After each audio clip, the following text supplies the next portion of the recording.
নরসিংদীর মনোহরদী উপজেলার প্রাণকেন্দ্রে দাঁড়িয়ে আছে এক শিক্ষালয়, যার ইতিহাস স্বাধীনতারও আগে শুরু। আমি বলছি হাতিরদিয়া সাদত আলী আদর্শ উচ্চ বিদ্যালয়ের কথা। We shall overcome the sense of danger.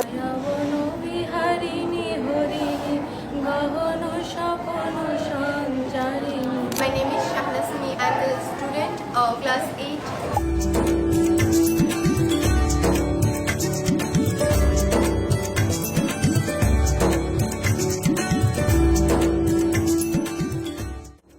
1941 সাল, দেশ তখনও স্বাধীন হয়নি। ঠিক সেই সময় হাতিরদিয়ার প্রগতিশীল মানুষেরা উপলব্ধি করেছিলেন জাতি গঠনের প্রথম শর্ত হলো শিক্ষা। সেই চিন্তা থেকেই প্রতিষ্ঠিত হয় হাতিরদিয়া সাদত আলী আদর্শ উচ্চ বিদ্যালয়। আজ অতিক্রম করেছে দীর্ঘ 80 বছরেরও বেশি সময়, আর সেই যাত্রাপথে তৈরি করেছে অসংখ্য সফল মানুষ।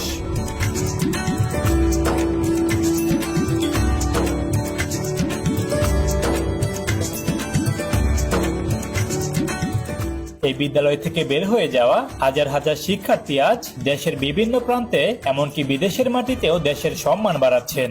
এটাই প্রমাণ করে বিদ্যালয়টি শুধু বইয়ের শিক্ষা নয়, মানুষ গড়ার এক অনন্য কারিগর। বর্তমান শিক্ষার্থীরা শুধু পরীক্ষার ভালো ফলাফলই করছে না, তারা অংশ নিচ্ছে নানা সহ শিক্ষা কার্যক্রমে।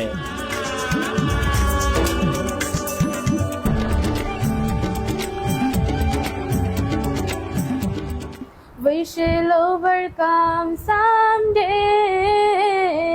Oh, deep in my heart, I do believe we shall overcome someday. We shall live in peace. We shall live in peace. We shall live in peace someday.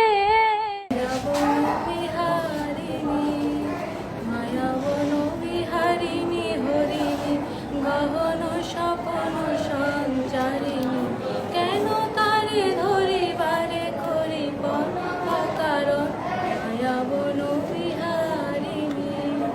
থাক থাক নিজ মনি দূরেতে, আমি শুভ পাশরিব সুরেতে। পরশ করিব পণ করিব অকারণ মায়াবন বিহারিণী।